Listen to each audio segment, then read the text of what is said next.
tout commence dès les premiers repas, avant même la naissance.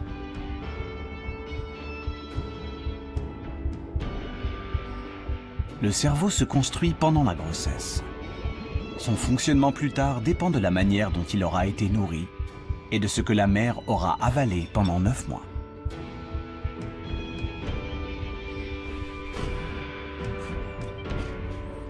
Les conséquences d'une mauvaise alimentation sur la santé de l'enfant pendant la gestation sont connues depuis longtemps. Mais en Australie, ce sont les répercussions sur le fonctionnement du cerveau qui préoccupent les scientifiques aujourd'hui. Phyllis Jacka, professeure à l'université de Melbourne, est l'une des meilleures spécialistes du lien entre nutrition et cerveau. Elle a examiné le comportement de milliers d'enfants après avoir suivi les habitudes alimentaires de leur mère au cours d'une vaste étude qui incluait 23 000 femmes enceintes. Nous avons mesuré la quantité de junk food, de nourriture transformée qu'elles ont mangée, mais aussi leur consommation de nourriture plus saine, riche en nutriments et en fibres. Puis nous avons regardé le comportement émotionnel de leurs enfants sur les 5 premières années de leur vie. Évidemment, nous avons pris en compte les biais liés à l'éducation, les revenus et la santé mentale des parents. On a constaté, et c'était flagrant, que les mères dont l'alimentation pendant la grossesse se résumait à des produits transformés, des boissons sucrées, des snacks salés, avaient ensuite des enfants plus susceptibles d'être agressifs, colériques et capricieux. Cette corrélation inquiétante suggère que l'alimentation de la mère impacte la santé psychique de l'enfant. Cela reste à démontrer sur le plan biologique. En tout cas, Phyllis Jacka, elle, en est convaincue.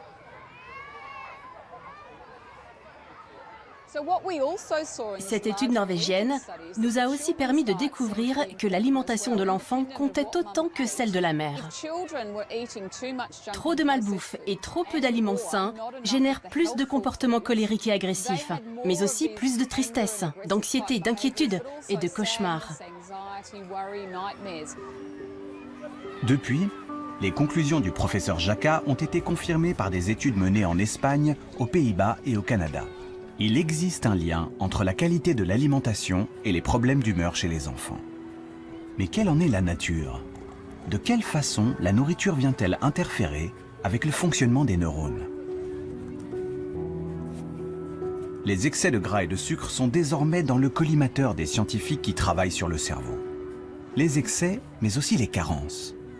La nourriture transformée, la junk food souvent vide de nutriments, n'apporte pas tout ce dont le corps et surtout les neurones ont besoin.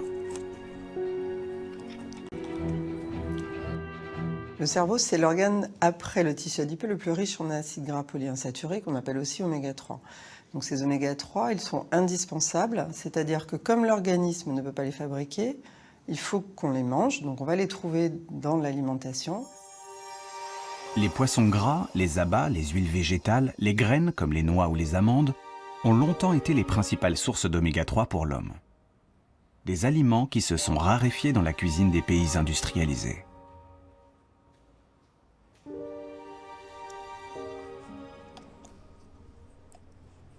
Alors, Sophie Layet a voulu aller plus loin et comprendre ce qui cloche dans le cerveau de ces souris anxieuses qu'on a privées d'oméga 3.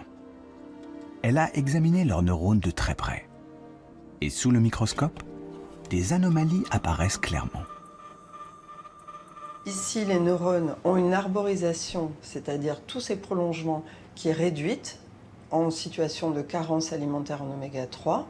À un niveau plus précis, on voit que la connexion entre les neurones qui est représentée par ces petites protubérances, ces synapses, sont également diminuées et ceci traduit qu'il y a un impact sur la connectivité entre les neurones dans le cerveau de ces souris carencées en oméga 3. Sans oméga 3 pour se développer, les neurones auraient donc du mal à communiquer entre eux car la structure même des cellules est modifiée.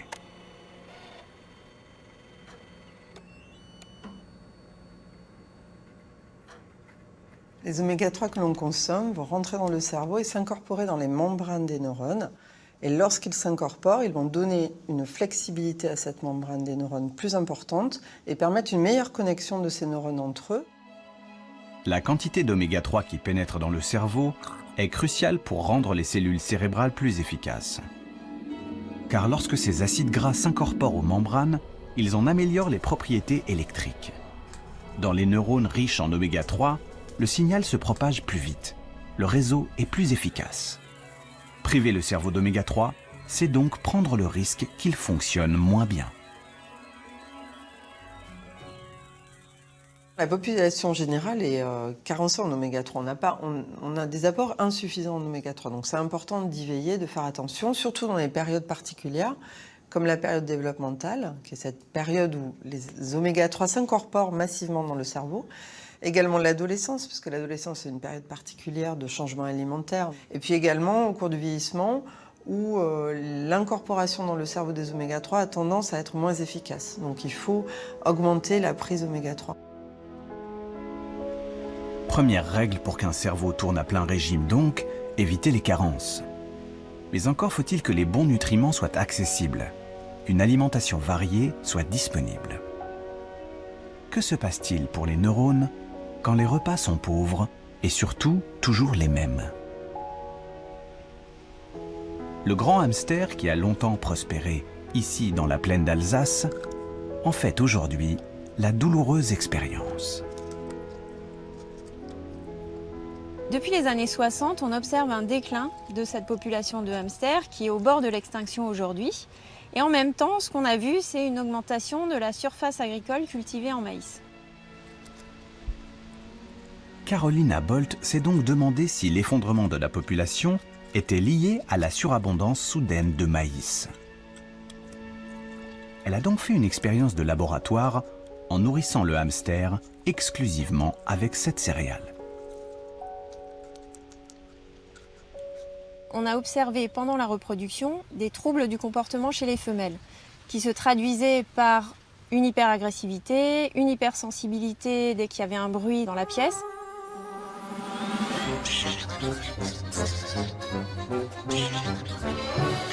Et surtout, ce à quoi on ne s'attendait pas, c'est que ces femelles ont dévoré leurs petits dès le premier jour après leur naissance. Et ce comportement a été observé chez plus de 80% des femelles. Un piètre régime alimentaire suffit donc à faire glisser le hamster dans une folie meurtrière. En cause, une simple vitamine. C'est une carence en vitamine B3 qui est à l'origine de ce comportement anormal, puisque lorsque nous les avons supplémentées en vitamine B3 en plus de leur régime à base de maïs, elles ont retrouvé un comportement tout à fait normal et elles se sont mises à allaiter leurs petits, à les élever comme des femelles nourries avec un régime diversifié. La mésaventure du hamster a quelque chose d'inquiétant. Un régime carencé, déséquilibré, pourrait-il déclencher chez nous aussi de l'agressivité, des réactions violentes? Quand on demande aux gens s'ils pensent que la nourriture, ce qu'ils mangent, a un impact sur la santé, la plupart répondent oui. Mais lorsqu'on leur demande si l'alimentation peut aussi influencer les pensées, les décisions, très peu de gens sont prêts à croire que c'est le cas. Pourtant, dans le très sérieux institut de psychologie de l'université de Lübeck en Allemagne, le professeur So-Young Park en a, pour la première fois, apporté la preuve. Ses travaux ont révélé le mécanisme par lequel la nourriture pouvait influencer nos pensées. Et pour cela, la chercheuse a élaboré une expérience plutôt originale. Imaginez que vous deviez résoudre le dilemme suivant. L'argent posé sur la table est à partager en 2 sommes. Mais c'est votre partenaire de jeu, un inconnu, qui décide de la répartition. Je te donne les 2 € et j'en garde 8 pour moi. Si vous acceptez cette offre injuste, vous repartez avec un peu d'argent, mais beaucoup moins que lui. Si vous refusez, personne ne gagne rien. Alors, que feriez-vous ? Vous acceptez l'offre et prenez les 2 €, quitte à vous sentir floué, ou vous refusez et vous repartez les poches vides, mais gardez la tête haute. Eh bien, il s'avère que prendre ou ne pas prendre l'argent dépend d'une condition surprenante, ce que vous venez d'avaler.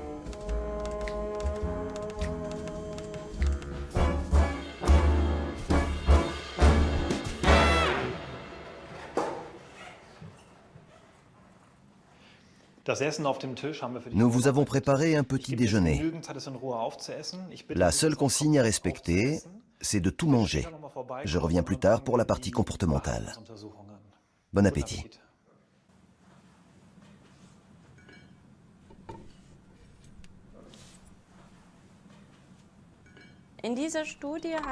Dans le cadre de cette étude, nous avons suivi 24 personnes qui sont venues 2 fois au laboratoire pour prendre 2 petits déjeuners différents. Nous avons constaté qu'une même personne prenait des décisions complètement différentes en fonction de ce qu'elle avait mangé le matin. Pour le cobaye, les 2 petits déjeuners ont l'air identiques. En réalité, l'un est beaucoup plus protéiné que l'autre. La proportion de protéines par rapport au sucre est le seul paramètre qui change. Quelques heures après le repas, le cobaye passe alors plusieurs tests sur un ordinateur. Aujourd'hui, il a tendance à accepter l'offre. Son intérêt l'emporte sur son agacement. Il partira avec un peu d'argent en poche. La semaine passée, il avait surtout refusé et n'avait presque rien gagné. Le sujet ayant consommé un petit déjeuner plus riche en protéines le matin s'est montré tolérant aux offres injustes. À l'inverse, le sujet ayant consommé un petit déjeuner riche en glucides s'est montré plus intransigeant devant les offres injustes. En moyenne, le sujet, quand il a eu peu de protéines, rejette les offres injustes 2 fois plus souvent. Mais comment expliquer un résultat aussi surprenant? Pour comprendre et apporter une preuve biologique à cette observation, les scientifiques ont procédé à des analyses sanguines. Nous enverrons le sang au laboratoire pour analyse. On va mesurer le taux d'hormones et d'acides aminés. Pour les hormones, on s'intéresse à l'insuline, au cortisol, l'adrénaline et l'ACTH. Et pour les acides aminés, au tryptophane et à la tyrosine.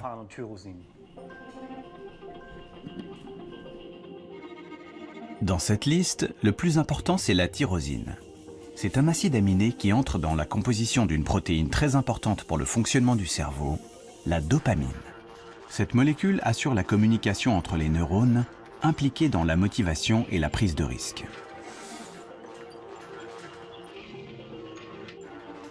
Les résultats des analyses montrent que les sujets qui présentent un taux plus élevé de tyrosine dans le sang sont ceux qui acceptent plus facilement l'offre inéquitable. Nous supposons donc que l'augmentation de tyrosine dans le sang augmente la quantité de dopamine dans le cerveau, qui à son tour change le comportement. Autrement dit, en quelques heures, ce que nous mangeons modifierait subtilement la chimie du cerveau et donc la communication entre les neurones, suffisamment pour orienter certaines de nos décisions.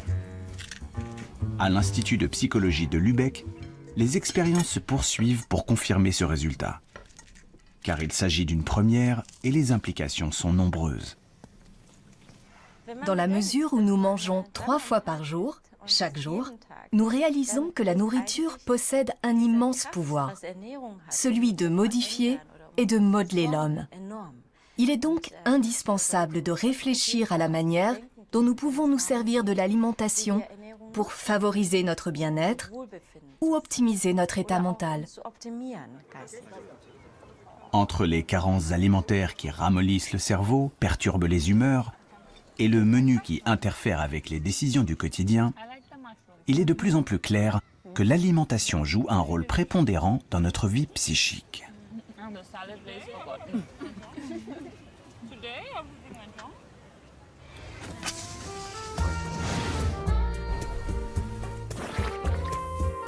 Mais qu'en est-il alors de la malbouffe, dégoulinante de sucre et de mauvaise graisse? Qu'arriverait-il si nous ne mangions plus que cela?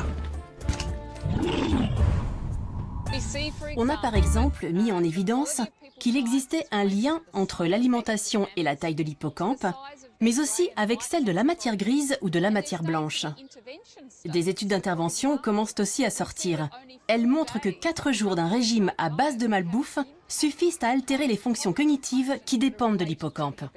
You order Coke? It tastes good. You didn't care if it was a Coke. You just wanted I wanted a Coke. I like the taste. Oh! Can I get some fries with that? Notre mémoire, nos capacités intellectuelles, sont-elles vraiment menacées par nos nouvelles habitudes alimentaires? Il est encore trop tôt pour être catégorique. Mais les indices s'accumulent et inquiètent les scientifiques. Margaret Morris cherche désormais à comprendre comment une nourriture trop riche perturbe le cerveau de ces rats au point d'en affecter l'efficacité. Une hypothèse est en train de s'imposer. Manger trop de gras, trop de sucre, déclenche une réaction inflammatoire et celle-ci se propagerait aux neurones. Ces aliments entraînent une réaction inflammatoire dans le corps. Ce mécanisme est bien connu chez les personnes obèses, mais il semblerait que ce soit aussi une réaction aiguë. On a constaté que les niveaux de molécules inflammatoires augmentent en fonction de l'alimentation.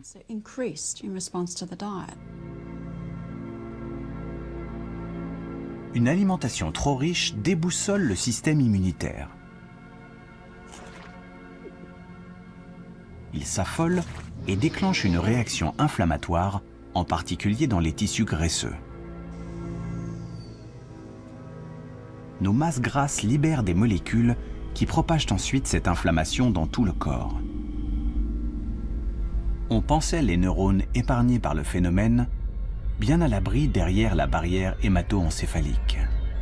Cette membrane, qui entoure les vaisseaux sanguins et normalement protège le cerveau. L'augmentation de l'inflammation dans le corps se propagerait au cerveau.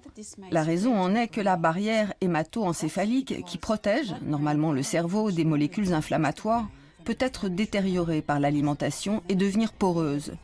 Des fuites qui laisseraient passer ces molécules. Chez le rat, en réaction à la nourriture, on a observé des changements dans les niveaux de molécules inflammatoires à l'intérieur du cerveau. Et ceci était corrélé à la perte de mémoire.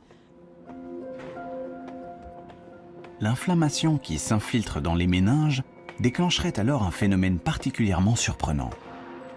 Dans son laboratoire, Sophie Layet vient de montrer chez des souris suralimentées que certaines cellules immunitaires du cerveau, les cellules microgliales, se mettent à dévorer les neurones. Ces cellules microgliales au sein du cerveau sont importantes parce qu'elles peuvent manger, grignoter les neurones qui sont morts. Or, lorsqu'elles sont dérégulées, et en particulier en situation de nutrition déséquilibrée, elles se mettent à manger des neurones qui sont vivants. Et donc, de fait, en consommant de façon excessive ces neurones, finalement, elles vont détruire, ou en tout cas participer à la destruction des réseaux neuronaux et de neurones qui sont vivants et qui devraient être fonctionnels. La réaction des cellules microgliales a été filmée in vitro. Ce sont elles que l'on voit s'agiter sur ces images. En rouge apparaissent les fragments de neurones qu'elles ingurgitent. Chez une souris obèse, l'activité devient frénétique.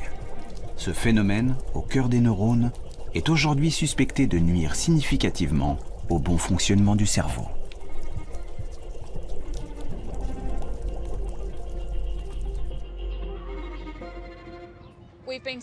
Cela fait 30 ans qu'on dit aux gens « Ne mangez pas ça, vous allez faire une crise cardiaque, vous allez avoir un cancer ou devenir diabétique ». Et ça n'a rien changé aux comportements alimentaires. On espère que si les consommateurs comprennent que ce qu'ils avalent est vraiment important pour la santé de leur cerveau et celui de leurs enfants, cela aura un impact plus profond sur leurs choix alimentaires.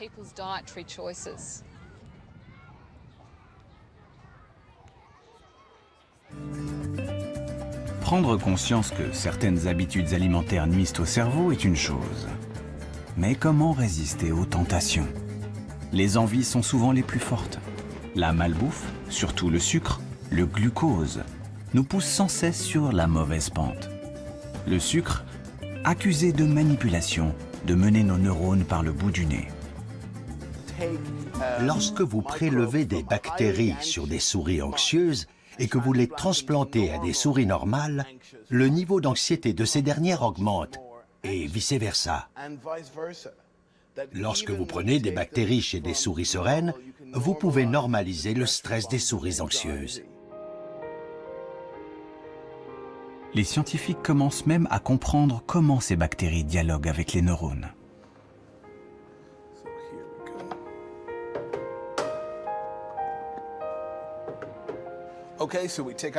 On retire les organes et on découvre le nerf vague, ici en jaune. C'est le long nerf connecté à tous les organes qui descend jusque dans les intestins. C'est vraiment la voie de communication clé entre nos intestins et notre cerveau.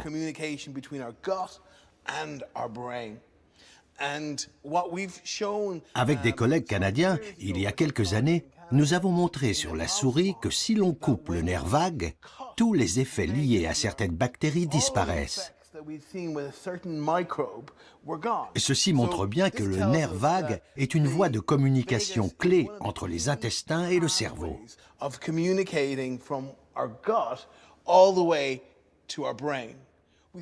Il nous reste à comprendre ce qu'il se passe exactement dans le cerveau.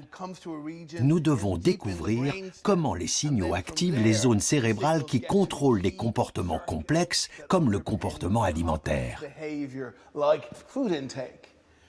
Et c'est là-dessus qu'on travaille en ce moment. L'influence des bactéries sur nos préférences alimentaires reste donc à démontrer aujourd'hui. En revanche, il est établi qu'elles agissent sur l'humeur et l'anxiété. Les scientifiques considèrent même désormais le microbiote comme une sorte d'intermédiaire, un agent de liaison entre la nourriture et notre cerveau.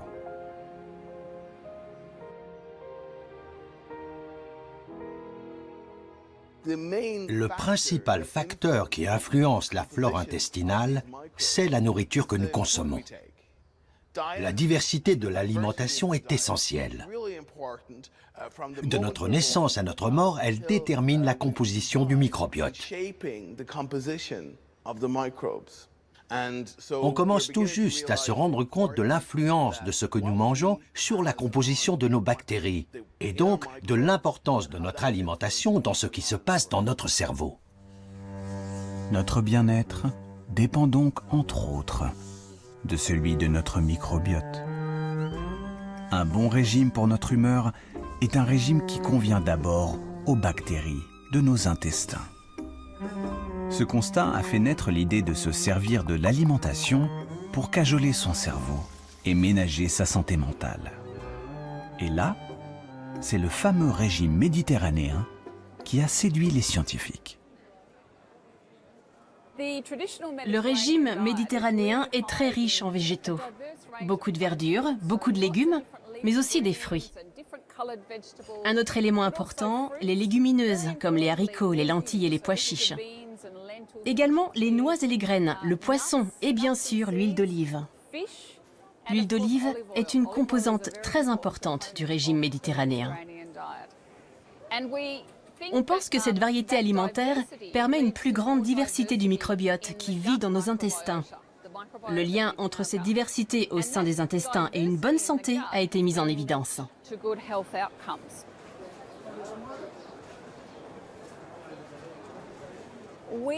On a réalisé une première étude l'an dernier avec 67 personnes qui souffraient de dépression sévère. Ils ont reçu l'aide d'un diététicien pendant 3 mois.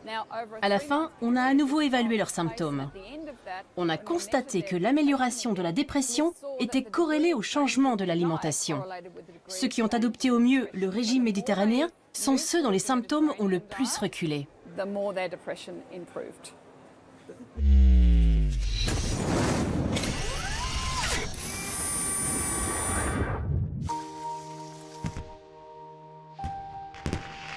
Mettre la cuisine au service de son cerveau est une idée qui fait son chemin. les scientifiques explorent désormais toutes les pistes. Les épices vantées depuis des siècles par la médecine traditionnelle indienne sont désormais étudiées dans les laboratoires pour leurs vertus sur le mental.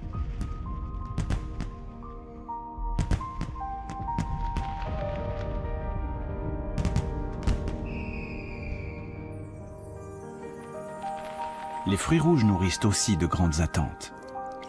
Les polyphénols qu'ils contiennent ont la capacité de revigorer les neurones sur le déclin.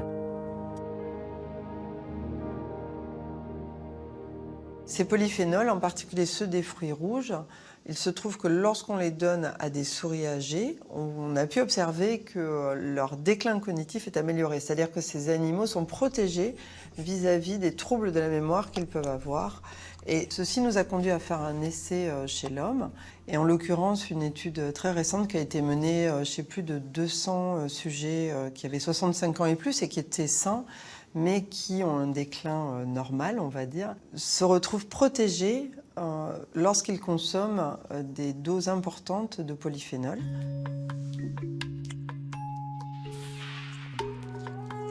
Les fruits rouges et les épices sont-ils les ingrédients miracles pour des neurones éternellement jeunes?